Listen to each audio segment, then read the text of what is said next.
But the key thing is the vision needs to be transformed into their thinking, why they need to hire the right people underneath them, why they have to make sure the campus is clean. Hold on.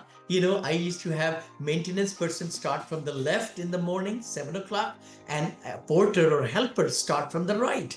And any, garbage or things or like that, the property needs to look great.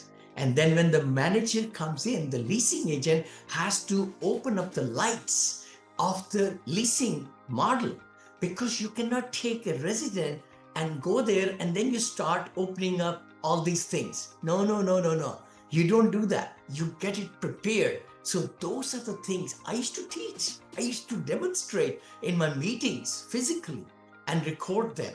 So it's very important that we drop the accountability to the person who should be responsible. And we have hired them for the right reason. 65,000 I was paying them, right? Community manager. So accountability is very, very important to give it down, show them what needs to be done, and they should know it. With 20 years of experience, 27 years of experience, I would hire mostly people with 16 years or 15 years and plus. Nobody new. I like that. So for everybody who's just listening, what he's talking about is an org chart. You have an organizational chart that says, CEO, and then it has a community manager, and underneath that there's the property managers and all the different components.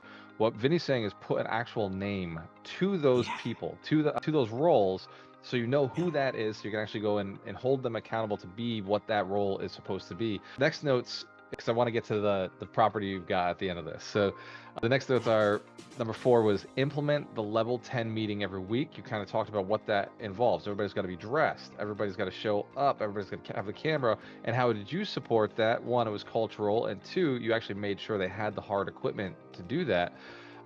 Number 5 is don't be afraid to let go. You just kind of talked about you're delegated. You're the top, but you have to have the right people to that. Number 6 was celebrate small wins, big smiles. I assume you do that on the meetings. Number 7, this is one that is huge for people. Hire slow, fire fast. You kind of alluded to it just now with like, hey, I've got to have somebody who's got 15, 16 years of experience. But what do you mean when you say fire fast? How do you know it's time to let them go? You spent all this time to hire them. You brought somebody in who has all the right things. How are you tracking to see if they're actually doing it? Corporate culture, corporate transparency, corporate enthusiasm is so important. If there is a poison in the body, what do we do with that?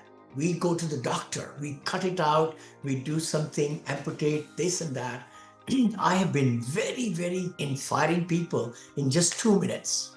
Of course, legally, you say, hey, you got to just let it go, because I'm sorry, I was not able to really communicate what's needed of your job. Nothing against you.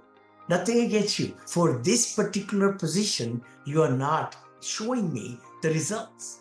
I have kept you for 3 weeks, 4 weeks, 3 months. We used to have a trial period, right?